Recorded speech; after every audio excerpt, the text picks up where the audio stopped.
Chapter 16. A Moose Morning.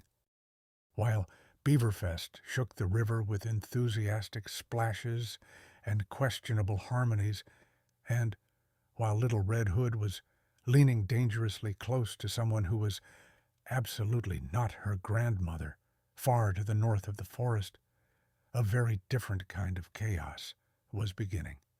Mervyn the moose woke up. He opened his eyes slowly, one at a time, as though he wasn't entirely convinced waking up was the right decision.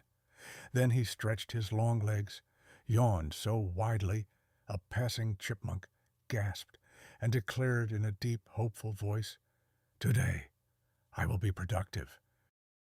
Gertrude the moose, who lived nearby and had already finished her morning routine of chewing twigs and judging the world, burst into laughter so hard she nearly swallowed a pine needle.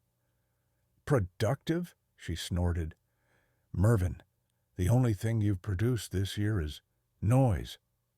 But Mervyn was undeterred. He nodded confidently. No, today is different. Today I will start by organizing my bathroom." Now, moose bathrooms were not like human bathrooms. They were usually simple: a hollow log, a bucket of water, and a drying branch that was really just a branch. But Mervyn's bathroom was a disaster. Half-eaten apples, piles of twigs, antler polish he never used, pine cones scattered everywhere like confetti from a party no one remembered attending, a scroll of meditation instructions the hippie foxes gave him last autumn, and one suspicious rabbit who seemed to be using the corner as temporary housing. Mervyn opened the bathroom door and froze as a cascade of pine cones spilled out like a tiny avalanche. Gertrude watched with a smirk. "Look at that. Your productivity's escaping." Mervyn sighed, but he rolled up his sleeves, metaphorically, and got to work. He sorted the pine cones by shape. He threw away the apples that had mysteriously turned into applesauce. He chased out the rabbit, who mumbled something about rent being too high elsewhere. He even wiped dust off the antler polish bottle, proud of his progress. Then he turned around. A chipmunk had already moved in and set up a hammock between two shelves. Mervyn frowned. "Excuse me, this is not a guest room. This is a bathroom." The chipmunk bowed politely. "Exactly. It has excellent acoustics, perfect lighting, and strong support beams.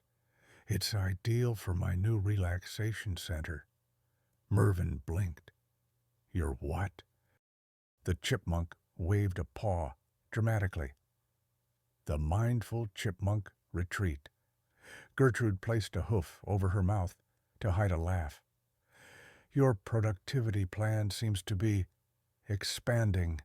Mervyn let out the longest sigh the forest had heard all morning. He stepped outside, sat down beside the stream, and stared thoughtfully at his reflection. "You know," he said at last, "maybe today isn't a productivity day after all."